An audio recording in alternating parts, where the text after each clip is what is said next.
ರಾಜ್ಯಪಾಲರ ವಿರುದ್ಧ ಬಿಜೆಪಿ ಜನಾಂದೋಲನ ಆರಂಭಗೊಂಡಿದೆ. ಅತ್ತ ರಾಯಚೂರಿನಲ್ಲಿ ಸಿಎಂ ಯಡಿಯೂರಪ್ಪ ಜನಾಂದೋಲನಕ್ಕೆ ಚಾಲನೆ ನೀಡಿದರೆ, ಇತ್ತ ಮೈಸೂರಿನಲ್ಲಿ ರಾಜ್ಯಾಧ್ಯಕ್ಷ ಕೆಎಸ್ ಈಶ್ವರಪ್ಪ ಚಾಲನೆ ನೀಡಿದರು. ಸಂಸದ ಅನಂತಕುಮಾರ್, ಸಚಿವ ರಾಮದಾಸ್ ಹಾಗೂ ಶಾಸಕ ಸಿಟಿ ರವಿ ಸೇರಿದಂತೆ ಹಲವು ನಾಯಕರು ಉಪಸ್ಥಿತರಿದ್ದರು. ಗವರ್ನರ್ ಹಠಾವೋ, ಕರ್ನಾಟಕ ಬಚಾವೋ ಎಂಬ ಘೋಷಣೆಯೊಂದಿಗೆ ಪ್ರತಿಭಟನೆ ಆರಂಭವಾಗಿದೆ.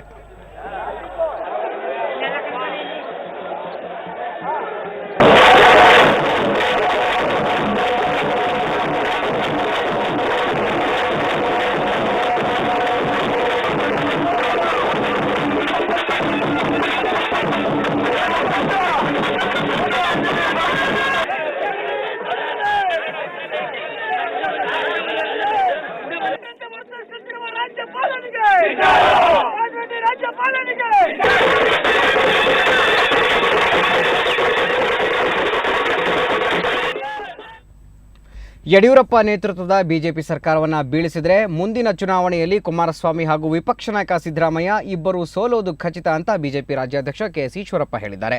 ಮೈಸೂರಿನಲ್ಲಿ ನಡೆದ ರಾಜ್ಯಪಾಲರ ವಿರುದ್ಧದ ಜನಾಂದೋಲನ ಸಭೆಯಲ್ಲಿ ಅವರು ಮಾತನಾಡಿದರು. ಸಿದ್ದರಾಮಯ್ಯಗೆ ತಾಕತ್ತಿದ್ರೆ ನಮ್ಮ ಸರ್ಕಾರವನ್ನು ಬೀಳಿಸಲಿ ಅಂತ ಸವಾಲು ಹಾಕಿದ ಈಶ್ವರಪ್ಪ, ಭವಿಷ್ಯದಲ್ಲಿ ನಡೆಯುವ ಚುನಾವಣೆಯಲ್ಲಿ ಸಾಮಾನ್ಯ ಬಿಜೆಪಿ ಕಾರ್ಯಕರ್ತರನ್ನ ಸಿದ್ದರಾಮಯ್ಯ ವಿರುದ್ಧ ನಿಲ್ಲಿಸಿ ಸೋಲಿಸುವುದಾಗಿ ಗುಡುಗಿದರು.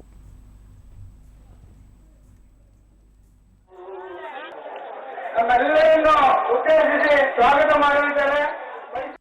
ಕರ್ನಾಟಕ ರಾಜ್ಯದಲ್ಲಿ ಸಿದ್ದರಾಮಯ್ಯ, ಕುಮಾರಸ್ವಾಮಿ ಅವರು ಕೂಡ ಗೆಲ್ಲೋದು ಬಹಳ ಕಷ್ಟ ಆಗುತ್ತೆ. ನಾನು ಯಾಕೆ ಚಾಮುಂಡಿಯ ನಮಸ್ಕಾರ ಮಾಡ್ಕೊಂಡ್ ಬಂದು ಹೇಳ್ತಾ ಇದ್ದೀನಿ ಅಂತಂದ್ರೆ,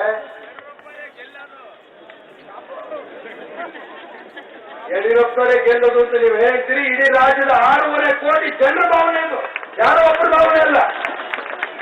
ಬಿಜೆಪಿ ಪಕ್ಷವನ್ನು ಬಿಡಿಸಲೇ ಸಂವಿಧಾನ ಅಂತ ಅನ್ಕೊಂಡಿದ್ದಾರೆ ಸಿದ್ದರಾಮಯ್ಯನವರೇ.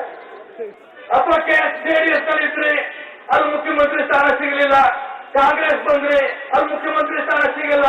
ಹಂಗಾಗಿ ಈ ಪಾರ್ಟಿಯನ್ನು ಬಿಟ್ಟು ಕನಸು ಕಾಣ್ತಿದ್ದೀರ ಮುಖ್ಯಮಂತ್ರಿ ಆಗ್ಬೇಕು ಅಂತ. ಆ ಕನಸೇ ಸಂವಿಧಾನವನ್ನ ಎತ್ತರಿಕೆ ಅಂತ ಅನ್ಕೊಂಡಿದ್ದೀರಾ? ಈ ಸರ್ಕಾರವನ್ನು ಬಿಡಿಸಿ ನೋಡೋಣ ನಿಮಗೆ ತಾಕತ್ತಿದ್ರೆ. ಚುನಾವಣೆ ಬರುತ್ತೆ, ಆ ವರುಣಾ ಕ್ಷೇತ್ರದಲ್ಲಿ ನಿಮಗೆ ತಾಕತ್ತಿದ್ರೆ ಮತ್ತೊಂದು ಸಮಯ ಗೆದ್ದು ಬನ್ನಿ ನೋಡೋಣ.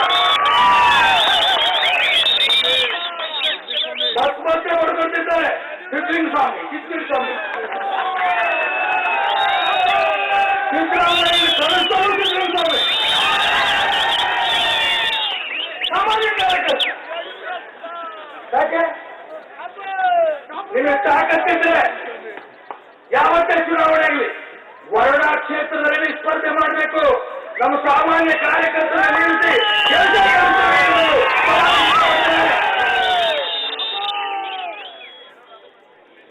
ಇವರೇ ಸಂವಿಧಾನ ತಜ್ಞರು. ಅಂಬೇಡ್ಕರ್ ಬಿಟ್ಟರೆ ನನಗನ್ಸುತ್ತೆ ಸಿದ್ದರಾಮಯ್ಯ ಇರ್ಬೋದೇನಪ್ಪ. ಈ ಕುರಿತು ಮಾಹಿತಿಯನ್ನು ಪಡೆಯೋಣ. ನಮ್ಮ ಮೈಸೂರು ಪ್ರತಿನಿಧಿ ಕೆಪಿ ನಾಗರಾಜಿಂದ. ನಾಗರಾಜ್, ಮೈಸೂರಿನಲ್ಲಿ ಬಿಜೆಪಿ ನಡೆಸ್ತಾ ಇರೋ ಪ್ರತಿಭಟನೆಯಲ್ಲಿ ರಾಜ್ಯಾಧ್ಯಕ್ಷ ಈಶ್ವರಪ್ಪ ವಾಗ್ದಾಳಿ ನಡೆಸಿದ್ದಾರೆ ಜೆಡಿಎಸ್ ಹಾಗೂ ಕಾಂಗ್ರೆಸ್ ವಿರುದ್ಧ. ಜನಾಂದೋಲನ ಸಭೆಯಲ್ಲಿ ರೆಸ್ಪಾನ್ಸ್ ಆಗಿತ್ತು ಕಾರ್ಯಕರ್ತರದು, ಏನಂತ ವಾಗ್ದಾಳಿ ನಡೆಸಿದ್ರು? ಹೌದು ಗುರುಪ್ರಸಾದ್, ಈಗಾಗಲೇ ಮೈಸೂರು ಅನ್ನೋದು ಸಿದ್ದರಾಮಯ್ಯನವರ ಕ್ಷೇತ್ರ. ಈ ಕ್ಷೇತ್ರದಲ್ಲಿ ಇವತ್ತು ಜನಾಂದೋಲನ ಆರಂಭಿಸಿರುವಂತಹ ಬಿಜೆಪಿ ನೇರವಾಗಿ ಸಿದ್ದರಾಮಯ್ಯನವರ ಮೇಲೆ ನೇರವಾಗಿ ಟಾರ್ಗೆಟ್ ಮಾಡಿದೆ ಅಂತಾನೆ ಹೇಳ್ಬೋದು. ಅದರಲ್ಲೂ ಕೂಡ ಬಿಜೆಪಿಯ ರಾಜ್ಯಾಧ್ಯಕ್ಷರಾಗಿರುವಂತಹ ಕೆಎಸ್ ಈಶ್ವರಪ್ಪನವರು ಇವತ್ತು ಸಿದ್ದರಾಮಯ್ಯನವರನ್ನ ನೇರವಾಗಿ ತೆರಟೆಗೆ ತೆಗೆದುಕೊಂಡ್ರು. ಸಿದ್ದರಾಮಯ್ಯನವರು ಕೇವಲ ತಮಗೆ ಮಾತ್ರ ಸಂವಿಧಾನ ಗೊತ್ತಿದೆ ಅನ್ನೋ ರೀತಿ ಮಾತಾಡ್ತಾ ಇದ್ದಾರೆ. ಆದ್ರೆ ಅವರಿಗೆ ಸಂವಿಧಾನದ ಯಾವುದೇ ಅರ್ಥನೇ ಗೊತ್ತಿಲ್ಲ ಅನ್ನುವಂತ ಒಂದು ಟೀಕೆಯನ್ನ ಮಾಡೋದ್ರ ಜೊತೆಗೆ ಮುಂದಿನ ಚುನಾವಣೆಯಲ್ಲಿ ಅಂದ್ರೆ ಈ ಸರ್ಕಾರವನ್ನ ತಾಕತ್ತಿದ್ರೆ ಸಿದ್ದರಾಮಯ್ಯನವರು ಬೀಳಿಸಿದ್ರೆ ಮುಂದಿನ ಚುನಾವಣೆಯಲ್ಲಿ ಅವ್ರಿಗೆ ಸೋಲಿಸೋದು ಕಟ್ಟಿಟ್ಟ ಬುತ್ತಿ. ಅದು ಕೇವಲ ಒಬ್ಬ ಸಾಮಾನ್ಯ ಕಾರ್ಯಕರ್ತನನ್ನ ಅವರ ಎದುರಿಗೆ ನಿಲ್ಲಿಸಿ ನಾವು ಸೋಲಿಸ್ತೇವೆ ಅನ್ನುವಂತ ಒಂದು ಸವಾಲನ್ನ ಹಾಕಿದ್ರು. ಇದರ ಜೊತೆಗೆ ಕುಮಾರಸ್ವಾಮಿ ಮತ್ತು ಸಿದ್ದರಾಮಯ್ಯ ಇಬ್ರು ಕೂಡ ಮುಂದಿನ ಚುನಾವಣೆಯಲ್ಲಿ ಸೋಲೋದು ಖಚಿತ. ಜನರು ಎರಡೂ ಪಕ್ಷಗಳಿಗೆ ತಕ್ಕ ಪಾಠವನ್ನ ಕಲಿಸ್ತಾರೆ.